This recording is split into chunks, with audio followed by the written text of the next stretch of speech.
Welcome to Mainland Television News. I'm Carly Danner. And I'm Rajat Agarwal, and here are some of the stories coming up. Voter registration numbers are continuing to escalate. Mai Tai Walkway gets council's official stamp of support. Nelson Marlboro DHB comes third in Association of Salaried Medical Specialists survey. And a local 15-year-old signs with a top modeling agency. Last week, the Association of Salaried Medical Specialists published a report based on analyzing the results of 2 membership surveys on clinical leadership and the level of genuine commitment within the country's district health boards. The overall findings have been published in the ASMS quarterly magazine, The Specialist, listing the best and worst district health boards and how they involve senior doctors and dentists in health decision making. Nelson Marlboro DHB is near the best performers, however is listed as could do better, but showing promise. The report showed that Nelson DHB's response in the survey was mixed with potential.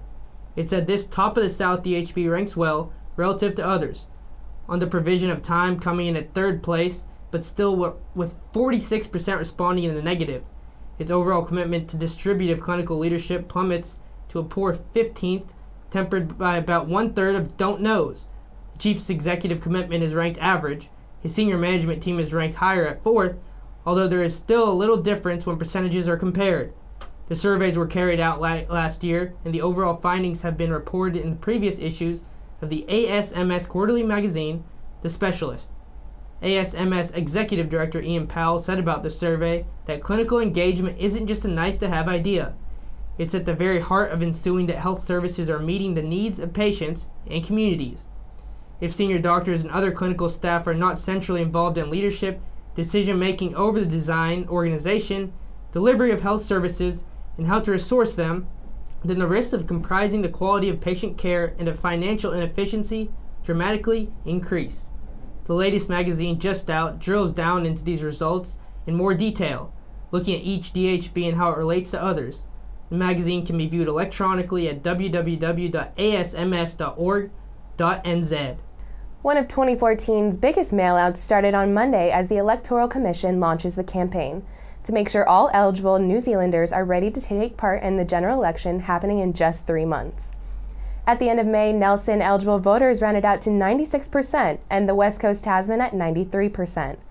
Murray Wick's National Manager Enrollment Services says being correctly enrolled is critical to being able to vote in the general election. Over 3 million eligible voters will be receiving packets in the mail updating them on the voting process. This will give you the opportunity to check that your details are correct and make any changes needed. With just 3 months to go to Election Day, the Electoral Commission wants to ensure that people don't miss out on the chances to vote. People can enroll or update details online at elections.org.nz or get a form by free texting their name and address to 3676, calling 0800-367656, or by visiting any post shop. Nelson City Council is back on board in regards to the completion of the Mai Tai Walkway and has decided to move forward with funding the budget that originally fell short of their plan. During the progression of the project, unforeseen issues arose that swayed the budget further away than originally planned.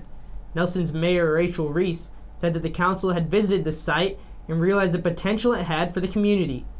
After discussing the issues at hand regarding the project, council decided to not only move forward with the project, but also change how large projects are managed in the future.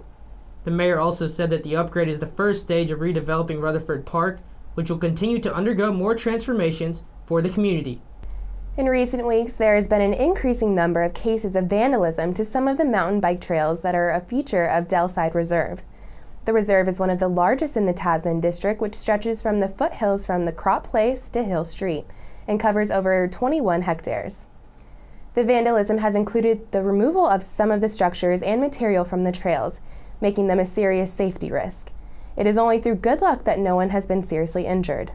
The vandalism has now been rectified and all of the trails are safe to use again, but there is an ongoing investigation to find out who is responsible.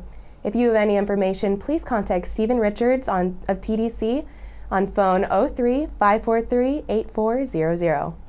15-year-old Juliet Perkins of Mainland College has just signed with one of the top modeling agencies in the world. The company IMG is home to top supermodels like Kate Moss, Heidi Klum, and Gisele Bündchen. Standing at 1.8 meters tall, Juliet has been modeling professionally in the New Zealand scene for around 1.5 years, having signed with agency Red 11 in 2012. The agency later arranged the contract with IMG, and reports say that Juliet is very excited for the opportunity and looks forward to continuing her career as a model. Don't worry if you see lots of Army activities taking place around Tasman this week.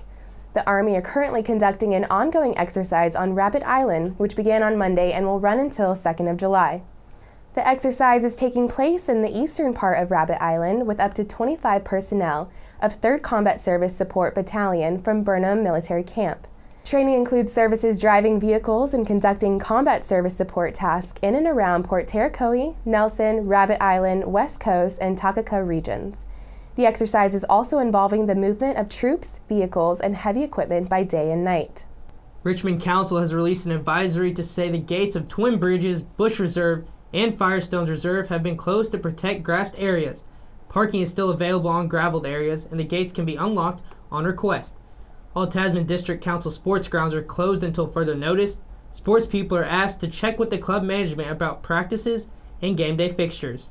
This week, contractors will be removing storm-damaged felled trees along the road to the historic Clifton Cemetery. They will also be felling more trees that have been deemed unsafe. This work will be undertaken by a logging crew, and as this work can be hazardous, there will be restricted access to the reserve areas during this time. It would be best to avoid the area as the road access to the cemetery will be closed. There may also be limited access to the golf course for a short time. The timing of this work is subject to change as it is weather dependent. Weather is currently battering parts of the west coast, with LTSA warning motorists traveling to the coast of strong winds. Special care is required by camper vans, caravans, high-sided vehicles, and motorcycles in these windy conditions. A severe weather warning has been issued by Met Service for Buller, with an active trough bringing heavy rain and severe gales into the Buller Ranges, and expect another 50 to 80 millimeters of rain to accumulate on top of what has already fallen, peak intensities of 15 to 20 millimeters per hour.